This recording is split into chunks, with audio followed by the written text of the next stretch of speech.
Hello students, my self engineer D Kumar आप सभी को अपने चैनल साइंस वेब पर स्वागत करता हूं। स्टूडेंट्स, इस रिकॉर्डेड वीडियो में क्लास 11th के लिए मैं त्रिकोणमितीय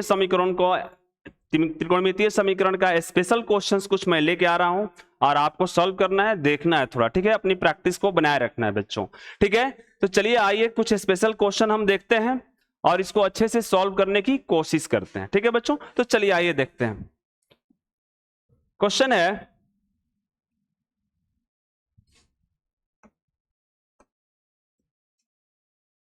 2 cos square x plus 3 sin x equal to 0 है।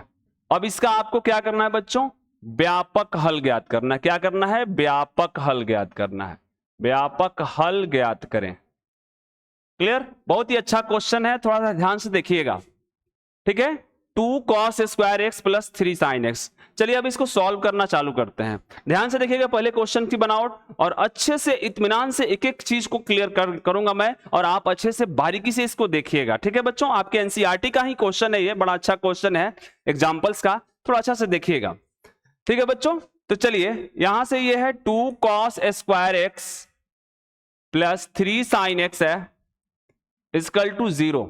अब यहां से सॉल्व करते हैं तो बच्चों 2 जस के तस, ये cos स्क्वायर को हम लिख सकते हैं 1 माइनस साइन स्क्वायर एक्स, ठीक है।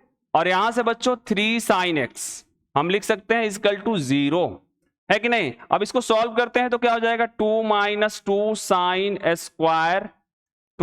Square x plus 3 sin x equal to 0, है कि नहीं। अब थोड़ा सा माइनस को कॉमन कर लेते हैं बच्चों, तो क्या हो जाएगा? इसमें से माइनस को कॉमन कर लेते हैं, पूरे टर्म से माइनस को कॉमन करके उधर भेज देते हैं, तो क्या हो जाएगा? जो माइनस वाला टर्म है वो प्लस बन जाएगा, जो प्लस वाला टर्म है वो माइनस बन जाएगा, ठीक है बच्चों। तो देखो ये माइनस वाला टर्म है, मैं माइनस पूरे टर्म से कॉमन कर रहा हूं, तो माइनस कॉमन कर रहा हूं तो क्या हो जाएगा? ये माइनस कॉमन करेंगे तो ये सिस्टम ऐसे बन जाएगा 2 sin square x minus 3 sin x, ठीक है।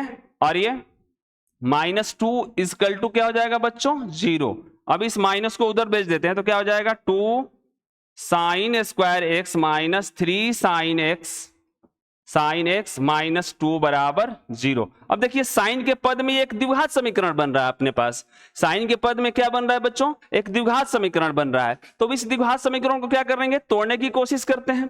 तो देखो इसको हम तोड़ सकते हैं द्विघात समीकरण को, जैसे ये 2x स्क्वायर है माइनस 3x है माइनस 2 है। इस द्विघात समीकरण को तोड़ना है, चूंकि यह x है और यहां पर sin x है बच्चों, बस इतना ही फर्क है। तो ध्यान से देखिएगा, उसी सिस्टम से मैं इसको तोड़ूंगा।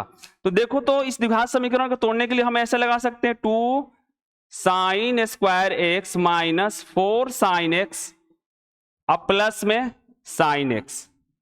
देखो इन दोनों का गुणनफल इन दोनों के गुणनफल के बराबर होना चाहिए। आप ये सिस्टम जानते हैं द्विघात समीकरण को तोड़ने का। अरे बाबा ये आराम से देख लो, ये -4 sin x into sine x करेंगे तो ये क्या हो जाएगा? -4 sin स्क्वायर एक्स हो जाएगा। तो हम तो ये तो चाहते हैं कि -2 का गुणनफल और ये 2 sin स्क्वायर एक्स का गुणनफल बराबर होता है। द्विघात समीकरण तोड़ने का ढंग है। यहां पर देख लीजिएगा बच्चों, -4 sin x और sin x जोड़ेंगे तो क्या हो जाएगा? -3 sin x हो जाएगा, और इनको गुणा करेंगे तो क्या हो जाएगा? -4 sin स्क्वायर एक्स हो जाएगा। और हम कैसे तोड़ते हैं द्विघात समीकरण को? -2 का और इस पूरे पद का गुणनफल क्या होना चाहिए? ये इसका, ये -2 का और ये पूरे पद का गुणनफल सेम होना चाहिए। जैसे देख लो आप, यहां से x, यहां से क्या है? 2x स्क्वायर है माइनस 3x है और -2 है। तो बच्चों इसको हम ऐसे तोड़ते हैं कि इन सभी पदों का गुणनफल क्या हो जाए? इसके बराबर हो जाए। तो क्या हम करते हैं? यहां से देख लो, ये देख लो यहां से, तो क्या हम 2x square minus 4x plus x और -2 बराबर हम इस द्विघात समीकरण को तोड़ सकते हैं कि नहीं? तो सिर्फ उसी तरीके से हमने क्या कर दिया बच्चों, इसका ये कर दिया हमने, sin square x minus 4 sin x plus sin x कर दिया, और यहां से बच्चों -2 बराबर क्या हो जाएगा? 0, ठीक है। समझने के लिए बस, और कुछ नहीं, ठीक है। द्विघात समीकरण आपको तोड़ने आता है, केवल x में आप जानते हैं कि द्विघात समीकरण है। यह द्विघात समीकरण क्या है? sin x के पद में है बच्चों, ठीक है। तो चलिए आगे सॉल्व करते हैं इसको। आगे सॉल्व करते हैं तो क्या हो जाएगा?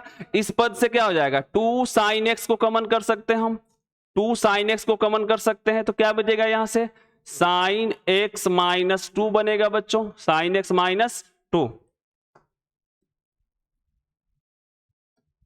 यहां से साइन एक्स माइनस 2 बनेगा।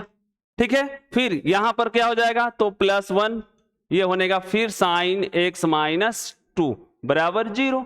अब यहां से sine x minus 2 sine x minus 2 दोनों को हम कॉमन कर लेते हैं, साइन एक्स माइनस 2 इंटू ये हो जाएगा 2 साइन एक्स प्लस 1 बराबर 0।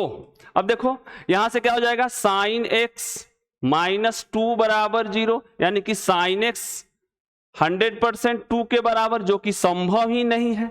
ये चीज संभव है क्या? साइन एक्स का मान, त्रिकोणमिति का कुछ भी मान हो तो त्रिकोणमिति का मान जो साइन एक्स में होता था वो 0 क्या होता था, -1 से लेके 1 के बीच में होता था बच्चों, कभी 2 नहीं हो सकता है। इसलिए ये क्वेश्चन की ब्यूटी बढ़ जाती है।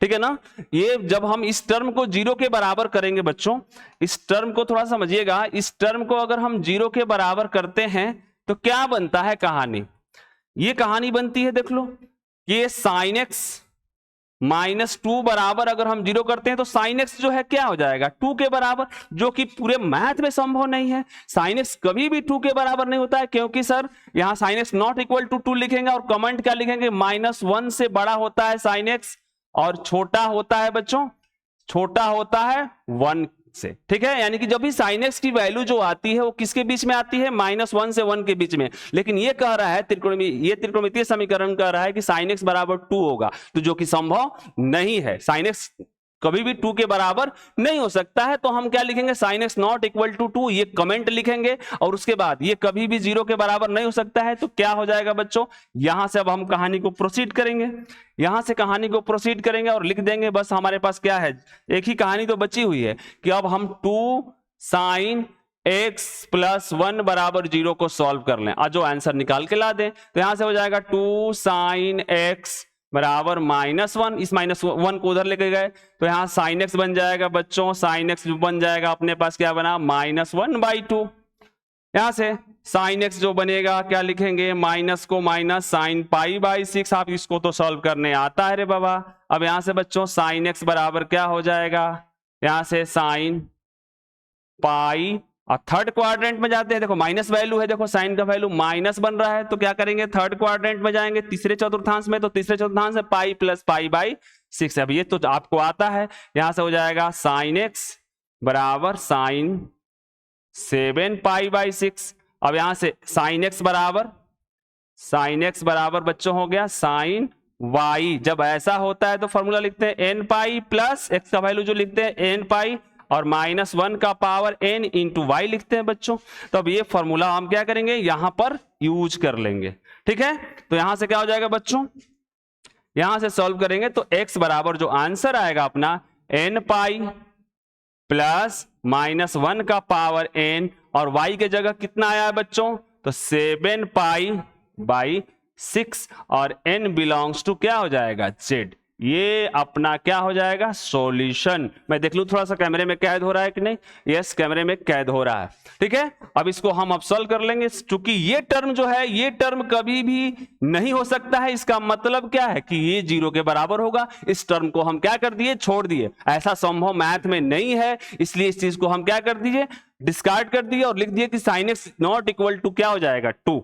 बाकी जो बचा ये 2x + 1, इसको हमने क्या कर लिया, सॉल्व कर लिया और इसका आंसर आपके सामने रख दिया। ठीक है बच्चों, मैं उम्मीद करता हूं कि ये पूरी कहानी आपको समझ में आई होगी। ठीक है बच्चों, तो चलिए इस वीडियो में सिर्फ इतना। Thank you very much.